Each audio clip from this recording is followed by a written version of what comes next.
నమస్తే ఫ్రెండ్స్, నా పేరు తులసి చందు. నువ్వు నాకు ఇది చేసి పెట్టు, అందుకు బదులుగా నేను నీకు అది చేసి పెడతా. ఇదే క్విడ్ ప్రోకో. 2018 నుంచి ఎలక్టోరల్ బాండ్స్ ముసుగులో మన దేశంలో అధికార బీజేపీ చేసింది ఈ క్విడ్ ప్రోకో వ్యవహారమే. బీజేపీ అని డైరెక్ట్గా ఎందుకంటున్నానంటే, ఎలక్టోరల్ బాండ్స్ తీసుకొని వచ్చింది బీజేపీ ప్రభుత్వము. ఫలితంగా గుర్తు తెలియని వ్యక్తుల నుంచి వేల కోట్ల రూపాయల నిధులు డైరెక్ట్గా ప్రవహించింది బీజేపీ అకౌంట్స్లోకి. అందుకు బదులుగా బీజేపీ ప్రభుత్వం తనకు డబ్బులు ఇస్తున్న వాళ్లకు ఏం చేసి పెట్టిందో, ఏం దోచిపెట్టిందో తెలుసుకునే అవకాశమే లేకుండా చేసిందే ఈ ఎలక్టోరల్ బాండ్స్ వ్యవహారం. ఈ క్విడ్ ప్రోకో వ్యవహారానికి సుప్రీంకోర్టు ఇప్పుడు చెక్ పెట్టింది. ఎలక్టోరల్ బాండ్స్ రద్దు చేస్తూ చారిత్రక తీర్పిచ్చింది. The electoral bond scheme are violative of Article 19(1)A and unconstitutional. ఈ తీర్పు నరేంద్ర మోదీ ప్రభుత్వానికి, అనేక ప్రాంతీయ పార్టీలకు సుప్రీంకోర్టు ఇచ్చిన ఒక పెద్ద మాస్టర్ స్ట్రోక్. చట్టబద్ధంగా అవినీతికి పాల్పడుతున్న ప్రభుత్వాల్ని సుప్రీంకోర్టు ఫిబ్రవరి 15 నాటి తీర్పు ద్వారా లాగిపెట్టి చదవ కొట్టినట్లయింది. రాజ్యాంగ విరుద్ధంగా ఉన్న ఎలక్టోరల్ బాండ్స్ స్కీమును రద్దు చేస్తున్నాము. ఎలక్టోరల్ బాండ్స్ ద్వారా రాజకీయ పార్టీలకు ఎవరెవరు ఫండింగ్ చేశారన్న విషయాల్ని రహస్యంగా ఉంచడము అనేది ఆర్టికల్ 19(1)A ప్రకారం సమాచార హక్కు చట్టాన్ని ఉల్లంఘించడమే అని చెప్పి సుప్రీంకోర్టు చెప్పింది. ఈ తీర్పు దేశ ఆర్థిక వ్యవస్థకు, ప్రజాస్వామ్యానికి ఇంతకాలం పడిన పెద్ద గండిని కొంతవరకు పూడ్చే ప్రయత్నం. ఇంతకీ ఏంటి ఎలక్టోరల్ బాండ్స్? ఊరు పేరు చెప్పకుండా రాజకీయ పార్టీలకు ప్రైవేటు వ్యక్తులు ఎంత డబ్బైనా సరే బ్యాంకు ద్వారా విరాళంగా పంపేందుకు చేసుకున్న చట్టబద్ధ ఏర్పాటే ఈ ఎలక్టోరల్ బాండ్స్. ఎలక్టోరల్ బాండ్స్ కొని రాజకీయ పార్టీలకు ఫండింగ్ చేసిన వాళ్ళకి పన్ను మినహాయింపు సౌకర్యం కూడా కల్పించారు దీనిలో. ఫర్ ఎగ్జాంపుల్, ఏ అనే వ్యక్తి ఒక పార్టీకి 20,000 రూపాయలు ఫండ్ ఇవ్వాలి అని అనుకున్నాడు. అప్పుడు ఏ స్టేట్ బ్యాంకుకు వెళ్ళి ఆ పార్టీ పేరు మీద 20,000 పెట్టి ఎలక్టోరల్ బాండ్ కొంటాడు. ఆ పార్టీ పేరు మీద కొంటాడు. బ్యాంకు అతని వివరాలు నమోదు చేసుకుంటుంది. ఇట్లా రాజకీయ పార్టీకి ఫండ్ ఇచ్చిన అతనికి పన్ను మినహాయింపు వర్తింపజేస్తుంది. అతను పంపిన డబ్బును బ్యాంకు ఆ రాజకీయ పార్టీకి ఇస్తుంది.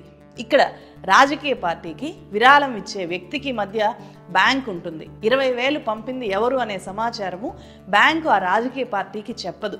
దానికి బదులు తన అకౌంట్ నుంచి, అంటే స్టేట్ బ్యాంక్ అకౌంట్ నుంచి రాజకీయ పార్టీ అకౌంట్లోకి ఆ 20,000 అన్నౌన్ ఫండ్స్, అంటే గుర్తు తెలియని ఫండ్గా ఎలక్టోరల్ బాండ్స్ కింద మీకు గుర్తు తెలియని ఫండ్ ఇంత వచ్చింది అని చెప్పి పంపిస్తుంది. అలా ఆ డబ్బు తీసుకున్న సదరు పార్టీ ఇన్కమ్ ట్యాక్స్ రిటర్న్స్లో కానీ, ఎన్నికల కమిషన్కు సబ్మిట్ చేసే ఆడిట్ రిపోర్ట్స్లో కానీ నాకు ఈ ఇయర్ గుర్తు తెలియని వ్యక్తుల నుంచి ఇంత విరాళాలు వచ్చాయి అని చెప్పి మాత్రమే చెప్తుంది. అంటే ఆ వ్యక్తి పేరు చెప్పడానికి అవకాశమే ఎక్కడా ఉండదన్నమాట. ఇందులో దేశానికి వచ్చే నష్టమేమీ లేదు కదా అని అనిపిస్తుంది ఇట్లా చూస్తే. పైగా ఎవరు ఫండ్ చేస్తున్నారో చెప్పకుండా ఇవ్వడమే మంచిది కదా దేశానికి కూడా అని చెప్పి మనకు అనిపిస్తుంది. దీన్నే ఇంకో ఎగ్జాంపుల్ ద్వారా చెప్తాను వినండి. ఓ పెద్ద బిజినెస్ టైకూన్ ఉన్నాడు. అధికారంలో ఉన్న ఒక రాజకీయ పార్టీ దగ్గరికి వెళ్ళి 500 కోట్లు మీకు పార్టీకి ఫండ్గా ఇస్తాను, నాకు తక్కువ ధరకే ఎయిర్పోర్ట్ కాంట్రాక్ట్ కావాలి అనో, లేకపోతే స్టీల్ ఫ్యాక్టరీ కావాలి అని చెప్పో బేరం పెడతారు. ఓ 2,000 కోట్ల రూపాయలు విలువ చేసే ఆ ప్రభుత్వ ఆస్తిని 100 కోట్లకో 200 కోట్లకో ప్రభుత్వం అతనికి ఇచ్చేస్తుంది. ఆ తర్వాత ముందే కుదిరిన డీల్ ప్రకారం అతను స్టేట్ బ్యాంక్కి వెళ్ళి ఆ అధికార పార్టీ పేరు మీద 500 కోట్ల రూపాయలకు ఎలక్టోరల్ బాండ్స్ కొంటాడు. బ్యాంకు గుర్తు తెలియని వ్యక్తి నుంచి మీకు 500 కోట్లు వచ్చాయి అని చెప్పి తన ఖాతాలో నుంచి ఆ పార్టీ ఖాతాలోకి ఆ డబ్బు వేసేస్తుంది. రాజకీయ పార్టీలకు ఎవరు ఫండ్ ఇచ్చారు అనేది ఆర్టీఐ అప్లికేషన్ వేసినా కూడా ఎవరో మాకు తెలీదు, గుర్తు తెలియని వ్యక్తుల నుంచి వచ్చాయి అని చెప్పి సింపుల్గా ఆ పార్టీ చెప్తుంది. అలాగే ఎన్నికల కమిషన్ కూడా అదే చెప్పాల్సి వస్తుంది. ఇప్పుడు చెప్పండి, నిజంగా ఆ అధికార పార్టీకి తన అకౌంట్లో 500 కోట్లు ఎవరేశారో తెలీదా? ఇది ప్రజల్ని, ప్రభుత్వ వ్యవస్థల్ని డైరెక్ట్గా ఫూల్స్ చేయడం కాదా? 6 ఏళ్లుగా జరిగింది ఇదే మన దేశంలో. ఎవరైనా సరే, ఒక రైతు నేను భూమి అమ్మాను, ఆ డబ్బు బ్యాంకులో వేయాలి అని చెప్పి వెళ్తే, నిజంగానే భూమి అమ్మితేనే ఈ డబ్బులు వచ్చిందా, నీకు ఇంత డబ్బు ఎక్కడిది, ఆధార్ కార్డు ఉందా, పాన్ కార్డు ఉందా అని చెప్పి 1,00,000 ప్రశ్నలు అడుగుతారు. అలాగే రైతు ఒక రుణం కోసం వెళ్ళినా చాలా ప్రశ్నలు అడుగుతుంది బ్యాంకు. ఫైనల్గా చాలా మందికి ఇవ్వదు. అదే ఒక వ్యక్తి ఎవరైనా వేల కోట్ల రూపాయలని స్టేట్ బ్యాంక్కి తీసుకెళ్లి నేను పలానా రాజకీయ పార్టీకి ఎలక్టోరల్ బాండ్స్ రూపంలో ఈ డబ్బు ఇవ్వాలనుకుంటున్నాను అంటే ఒక్క మాట కూడా అడగదు. నీకు ఈ డబ్బు ఎట్లా వచ్చిందని అడగదు, ఎందుకు ఇవ్వాలి అనుకుంటున్నావు అని అసలే అడగదు. కనీసం అతని పేరు కూడా ఎప్పుడు ఎక్కడా బయటికి రానివ్వకుండా అన్ని జాగ్రత్తలు తీసుకొని ఆ రాజకీయ పార్టీకి జాగ్రత్తగా తన అకౌంట్లో ఈ వేల కోట్ల రూపాయల నిధుల్ని బ్యాంకు ట్రాన్స్ఫర్ చేస్తుంది. అందుకు చట్టబద్ధ ఏర్పాటే ఈ ఎలక్టోరల్ బాండ్స్ స్కీమ్. 2017 నుంచి ఇది అమల్లోకి వచ్చింది. 2022-23లో అన్ని రాజకీయ పార్టీలకు 850 కోట్ల రూపాయలు ఈ ఎలక్టోరల్ బాండ్స్ ద్వారా దేశ నలుమూలల నుంచి విరాళాలు వచ్చాయి స్టేట్ బ్యాంకుకి. దీంట్లో ఒక్క అధికార పార్టీకే, అధికార బీజేపీకే ఎంత వచ్చిందో తెలుసా? 719 కోట్లు వచ్చాయి.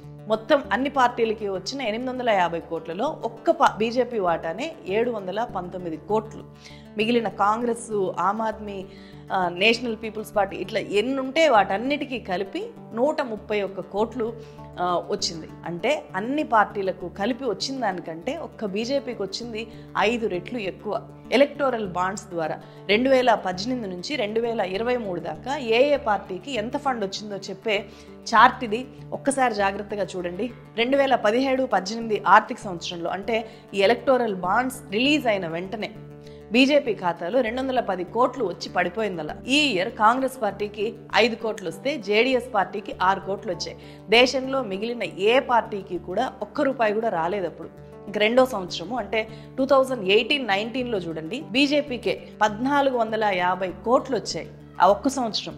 కాంగ్రెస్ పార్టీకి 383 కోట్లు వచ్చాయి. అంటే మిగతా పార్టీలు ఏవి కూడా కనీసం బీజేపీ దరిదాపుల్లో కూడా లేవు. ఆ నెక్స్ట్ ఇయర్ 2019-20 అంటే సార్వత్రిక ఎన్నికలు, ఎలక్షన్ ఇయర్ అది. బీజేపీకి విరాళాలు డబుల్ అయ్యాయి. అంటే నిధుల వరద పారింది బీజేపీ అకౌంట్లలోకి ఎలక్టోరల్ బాండ్స్ ద్వారా. At the same time Congress పార్టీకి గతంలో వచ్చిన విరాళాలు కూడా భారీగా తగ్గిపోయాయి. ఎన్నికల తర్వాత నిధులు ఆగిపోయాయి అన్ని పార్టీలకి కూడా. 2020-21లో కేవలం 22 కోట్ల నామమాత్ర విరాళాలు మాత్రమే వచ్చాయి. మళ్ళీ లాస్ట్ 2 ఇయర్స్ది చూడండి, 1033 కోట్లు, 1294 కోట్లు బీజేపీ అకౌంట్లోకి వచ్చింది. ఈ ఎలక్టోరల్ బాండ్స్ అమ్మకాలు మొదలైన ఈ 6 ఏళ్లలో అన్ని పార్టీలకు కలిపి, మొత్తం 6 ఏళ్లలో కలిపి 8970 కోట్లు వస్తే ఒక్క బీజేపీ అకౌంట్లోకే అక్షరాల 6566.1249 కోట్ల విరాళాలు వచ్చి చేరాయి. ఎలక్టోరల్ బాండ్స్ మొదలైనప్పటి నుంచి మెజారిటీ సొమ్ము బీజేపీ అకౌంట్లోకి వెళ్ళింది.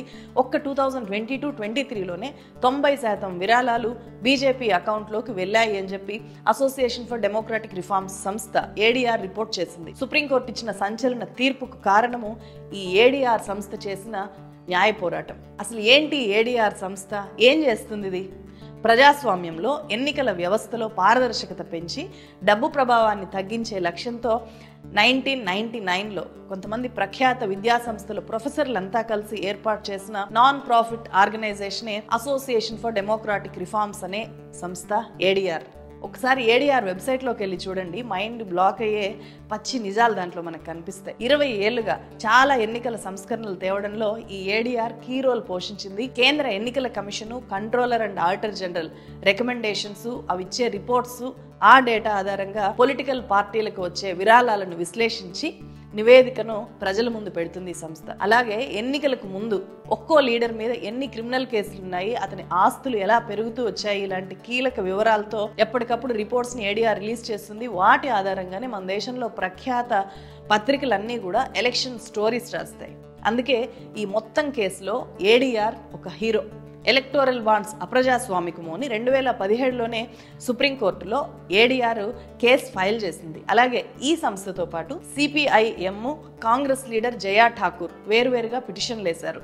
ఫలితంగానే ఈ ఎలక్టోరల్ బాండ్స్ని సుప్రీంకోర్టు ఇప్పుడు రాజ్యాంగ విరుద్ధము అని చెప్పి రద్దు చేసింది. అంతేకాదు 2019 ఏప్రిల్ 12 నుంచి ఇప్పటిదాకా ప్రైవేటు వ్యక్తులు కొన్న ఎలక్టోరల్ బాండ్స్ సమాచారాన్ని 3 వారాల్లోగా ఎన్నికల కమిషన్కు స్టేట్ బ్యాంక్ ఆఫ్ ఇండియా ఇవ్వాలి అని చెప్పి సుప్రీంకోర్టు ఆదేశించింది. ఏ పార్టీకి ఎవరెవరు ఫండ్ చేశారు అన్న సమాచారాన్ని 2024 మార్చ్ 13లోగా ఎన్నికల సంఘం వెబ్సైట్లో ప్రచురించాలి అని చెప్పి సుప్రీంకోర్టు ఆదేశించింది ఆ తీర్పులో. అంటే మనకు త్వరలోనే ఏ ప్రయోజనాల కోసం ఏ కార్పొరేట్ కంపెనీ ఏ పార్టీకి ఎంత ఫండ్ చేసిందో ఆ పేర్లతో సహా ఎలక్షన్ కమిషన్ వెబ్సైట్లో అందుబాటులోకి రానున్నాయి. అప్పుడు పాలకులు, ఈ కార్పొరేట్ వ్యాపారుల క్విట్ ప్రోకో వ్యవహారము ఇంకా బాగా బయటికి రావచ్చు. సార్వత్రిక ఎన్నికలకు ముందు దేశ ప్రజల చేతికి ఒక శ్వేతపత్రాన్ని అందించిన సుప్రీంకోర్టుకు ఖచ్చితంగా కృతజ్ఞతలు తెలియజేయాలి ప్రతి ఒక్కరు. పెద్ద పెద్ద మీడియా సంస్థలు కూడా భజన మీడియాలుగా మారిపోయిన ఈ టైంలో ఏడీఆర్ చాలా బలంగా నిలబడి పోరాటం చేసింది, చివరికి విజయం సాధించింది. అందుకే థ్యాంక్స్ టు ఏడీఆర్. నిజానికి సుప్రీంకోర్టు వేగంగా స్పందించుంటే గనుక 2019 ఎలక్షన్స్కి ముందే ఇలాంటి తీర్పు రావాల్సింది. లేట్ అవడం వల్ల 2019 సార్వత్రిక ఎన్నికల సందర్భంగా రికార్డు స్థాయిలో ఎలక్టోరల్ బాండ్స్ ద్వారా బీజేపీకి ఇతర పార్టీలకు నిధులు వచ్చాయి. దీంతో 2019 ఎన్నికలు అనేవి ప్రపంచంలోనే అత్యంత ఖరీదైన ఎన్నికలుగా రికార్డు క్రియేట్ చేశాయి. అన్ని రాజకీయ పార్టీలు 2019 ఎలక్షన్స్లో 55,000 కోట్ల రూపాయలు ఖర్చు పెట్టాయి. అధికారంలోకి వచ్చిన బీజేపీ చేసిన ఖర్చే 27,000 కోట్లు. ఆ పార్టీ 303 ఎంపీ స్థానాలని గెలిచింది. అంటే ఒక్కో ఎంపీ స్థానానికి ఖర్చు 83 కోట్ల రూపాయలు అని చెప్పి మనం లెక్కేసుకోవచ్చు. బీజేపీకి కాసుల పంట పండిస్తున్న ఎలక్టోరల్ బాండ్స్ స్కీమును కేంద్ర ప్రభుత్వము సుప్రీంకోర్టులో చాలా గట్టిగా సమర్థించుకుంది. వీటి వల్ల పొలిటికల్ ఫండింగ్లో బ్లాక్ మనీ ప్రభావం ఉండదు అని చెప్పి వాదించింది. డొనేట్ చేసే వాళ్ళ పేర్లు గోప్యంగా ఉంటాయి కాబట్టి విరాళాలు ఇచ్చిన వాళ్లకు రాజకీయ వేధింపులు ఎదురవకుండా ఒక రక్షణ ఉంటుంది అని చెప్పి కేంద్రం వాదించింది. అయితే ప్రభుత్వ వాదనను సుప్రీంకోర్టు తప్పుపట్టింది. ఇది సెలెక్టివ్ అనానిమిటీ కిందకి వస్తుంది కదా, అంటే విరాళాలు ఇచ్చిన వాళ్ళ వివరాలను ఉద్దేశపూర్వకంగానే దాస్తున్నారా, ఆర్థిక ప్రయోజనాలు పొందడాన్ని చట్టబద్ధం చేసేస్తున్నారా మీరు అని చెప్పి కేంద్రాన్ని సుప్రీంకోర్టు సూటిగా క్వశ్చన్ చేసింది. ఈ ఎలక్టోరల్ బాండ్ల కంటే ముందు 2017 దాకా రాజకీయ పార్టీలకు విరాళాలు వచ్చే పద్ధతే లేదా ఏది అంటే ఉంది. అప్పుడు 20,000 రూపాయల కంటే ఎక్కువ విరాళం వస్తే వాళ్ళ పేర్లు వివరాలు ఎన్నికల కమిషన్కు ఆ పార్టీ ప్రతి సంవత్సరము ఇవ్వాల్సి వచ్చేది. ఆర్టీఐ ద్వారా ఎవరైనా ఆ సమాచారం తీసుకునే వెసులుబాటు ఉండేది. అందుకే రాజకీయ లబ్ధి పొందిన బడాబాబులు డైరెక్ట్గా క్యాష్ రూపంలో ఫండింగ్ ఇచ్చేవాళ్ళు. అంటే అకౌంట్లో వేయకుండా, ఎక్కడా లెక్కల్లో దొరకకుండా డైరెక్ట్గా నల్లధనంగా ఇచ్చేవాళ్ళు. కాబట్టి ఎవరిస్తున్నారో తెలిసేది కాదు. దీనివల్ల రాజకీయ పార్టీలకు బ్లాక్ మనీ ప్రవాహం విపరీతంగా ఉండేది. అందుకే డొనేషన్స్ ఇచ్చిన వాళ్ళ పేరు బయటికి రాకుండా డోనార్ ఐడెంటిటీని రహస్యంగా ఉంచే ఈ ఎలక్టోరల్ బాండ్స్ పద్ధతిని బీజేపీ ప్రభుత్వం తీసుకొని వచ్చింది. కానీ గతంలో కార్పొరేట్ కంపెనీలు తమ నికర లాభాల్లో 7.5% మించకుండా విరాళాలు ఇవ్వాలి అనే ఒక నిబంధన ఉండేది.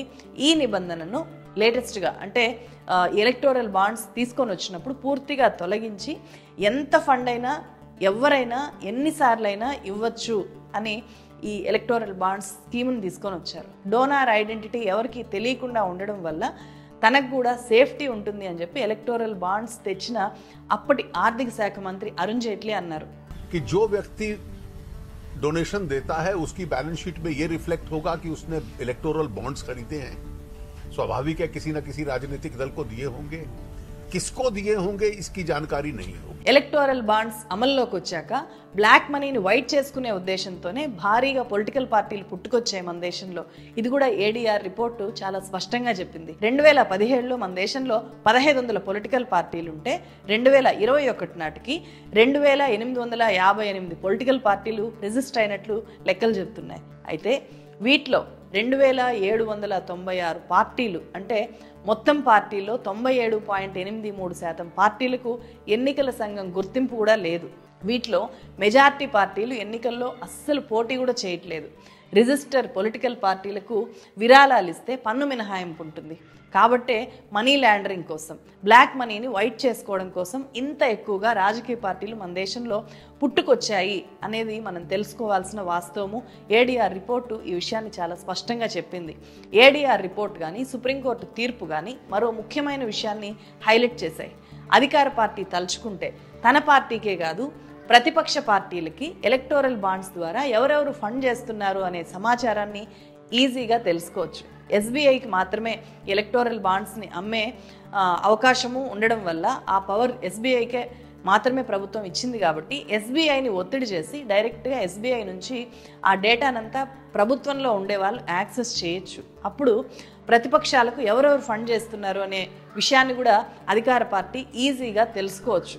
సో ఆ డేటాని అడ్డం పెట్టుకొని ప్రతిపక్షాలకు ఫండ్ చేస్తున్న వాళ్ళని భయపెట్టచ్చు, వాళ్ళ మీద ఈడీనో సిబిఐనో ప్రయోగించవచ్చు. అందుకే సుప్రీంకోర్టు ఏమందంటే ఈ ఎలక్టోరల్ బాండ్స్ అనేవి అన్ని పార్టీలకి సమాన అవకాశాలు కల్పించలేనప్పుడు ఈ స్కీము నిష్పాక్షికత, పారదర్శకత ప్రశ్నార్థకం అవుతుంది కదా అని చెప్పి కేంద్ర ప్రభుత్వాన్ని క్వశ్చన్ చేసింది. రాష్ట్రాల్లో చూసినా కూడా అధికారంలో ఉన్న ప్రాంతీయ పార్టీలకే ఎలక్టోరల్ బాండ్స్ ద్వారా ఎక్కువ కార్పొరేట్ కంపెనీల నుంచి నిధులు వస్తున్నాయి అనే విషయం మనకు అర్థమవుతుంది. తెలంగాణలో మొన్నటిదాకా అధికారంలో ఉన్న బీఆర్ఎస్ పార్టీకి 2018 నుంచి 2023 మధ్య ఏకంగా 913 కోట్ల రూపాయల నిధులు వచ్చాయి.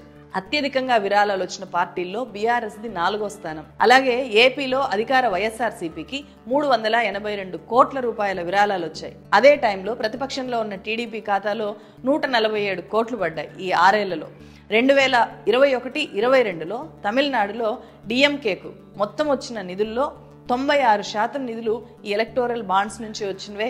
అలాగే ఒడిశాలో బిజు జనతాదళ్కు 307 కోట్లు వస్తే దాంట్లో 95% ఈ ఎలక్టోరల్ బాండ్స్ నుంచే వచ్చాయి. ఎలక్టోరల్ బాండ్స్ ఎందుకంత ప్రమాదకరము అంటే మొత్తం ప్రజాస్వామ్యాన్ని నిర్వీర్యం చేసి తన స్వలాభం కోసం ప్రభుత్వము లేకపోతే అధికార పార్టీ పనిచేసేలాగా ఈ ఎలక్టోరల్ బాండ్స్ వ్యవస్థని ప్రభావితం చేయగలవు.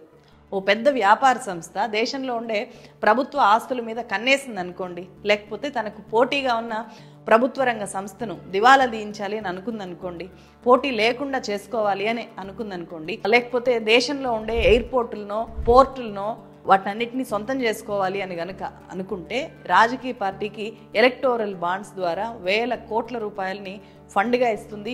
ఆ డబ్బు ఖర్చు పెట్టి ఆ పార్టీ అధికారంలోకి వచ్చేలాగా చేస్తుంది. ఓట్ల కొనుగోలు జరుగుతుంది, నాయకుల్ని కొనేయడం జరుగుతుంది, టికెట్లు అమ్ముకోవడం జరుగుతుంది.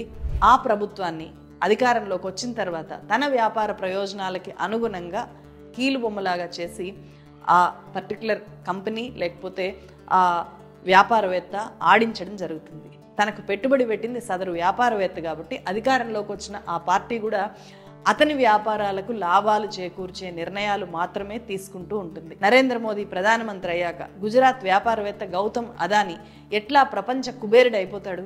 మొత్తం పోర్టులు, ఎయిర్పోర్టులు, బొగ్గు గనులు, రోడ్డు కాంట్రాక్టులు అన్నీ గంపుగుత్తగా అదానీ ఖాతాల్లోకే ఎట్లా వెళ్ళిపోతాయి? నరేంద్ర మోదీ ప్రధాని కాకముందు విమానం సమకూర్చిపెట్టిన అదానీకి బీజేపీ అధికారంలోకి వచ్చిన తర్వాత ఎలక్టోరల్ బాండ్ల ద్వారా భారీగా ఫండింగ్ చేసి తనకు కావాల్సినవన్నీ ప్రభుత్వంతో చేయించుకోలేరా? అట్లా జరగట్లేదు అనడానికి ఏమైనా ఆధారాలు ఉన్నాయా? ఏం లేవు. అందుకే ఏ పార్టీకి ఎవరు ఎంత ఫండ్ చేశారు అనే విషయము చాలా ఇంపార్టెంట్. దాన్నే సుప్రీంకోర్టు వచ్చే సార్వత్రిక ఎన్నికల లోపే ఎన్నికల సంఘం వెబ్సైట్లో పెట్టాలి అని చెప్పి ఆదేశాలు ఇచ్చింది. సుప్రీంకోర్టు ఎన్నికల బాండ్లను రద్దు చేసిన సరే దీనివల్ల ఎక్కువ ఎఫెక్ట్ అయ్యేది ఎవరు అంటే ఇమీడియట్గా బీజేపీకి జరిగే నష్టం ఏమీ ఉండకపోవచ్చు. ఎందుకంటే మరో 2 టర్ములకైనా సరే కావాల్సిన సొమ్ము ఇప్పటికే బీజేపీ అకౌంట్లలో ఉంటుంది అని చెప్పి ఈజీగా చెప్పచ్చు. ఎందుకంటే 2019లోనే తనకు వచ్చిన నిధులన్నీ ఖర్చు పెట్టలేదు, 50% నిధులు ఇంకా ఉన్నాయి అని చెప్పి ప్రకటించింది కదా, 40% నిధులే ఖర్చు పెట్టాము అని. అలాంటిది ఈ 5 ఏళ్లలో ఎలక్టోరల్ బాండ్స్ ద్వారా ఇంకా రకరకాల విరాళాల పద్ధతుల ద్వారా ఇంకెన్ని నిధులు వచ్చుంటాయి? సో మార్చి 13లోగా ఎన్నికల సంఘం వెబ్సైట్లో ఎవరెవరు ఏ పార్టీకి ఎంత ఫండ్ చేశారు అనే విషయాలు బయటకు వస్తాయి. అప్పుడు ఒకవేళ క్విట్ ప్రో కోల్ జరిగినట్లు బయటపడితే వాటి మీద మళ్ళా కోర్టు కేసులు, విచారణలు జరగచ్చు. రాజకీయ పార్టీల దగ్గర వేల కోట్ల రూపాయల నిధులు లేకపోతే ఎన్నికల ప్రక్రియలో జరిగే చాలా అక్రమాలు తగ్గిపోతాయి. ఓట్ల కొనుగోలు నుంచి ప్రజాప్రతినిధుల్ని కొనేసే వ్యవహారాల దాకా అన్నిటికీ కారణము రాజకీయ పార్టీలు, రాజకీయ నాయకుల దగ్గర భారీగా పోగుబడ్డ నిధులే. అందుకే ఆ నిధుల సేకరణలో ప్రతి పార్టీ పారదర్శకతను మెయింటైన్ చేస్తే చాలు. టికెట్లు అమ్ముకోవడం ఉండదు, ఓట్లు కొనుక్కోవడము ఉండదు. కేవలం ప్రభుత్వాల పనితీరే కొలమానం అవుతుంది. మీరేమంటారు? ఈ వీడియో మీకు నచ్చితే కనుక ఎక్కువ మందికి షేర్ చేయండి. ఇలాంటి వీడియోలు ఎక్కువ చేయడానికి వీలుగా మన ఛానల్కి సపోర్ట్ చేయండి. జాయిన్ బటన్ మీద క్లిక్ చేసి మన ఛానల్లో సభ్యులుగా చేరండి. మరో వీడియోతో మళ్ళీ కలుస్తాను. Thank you so much.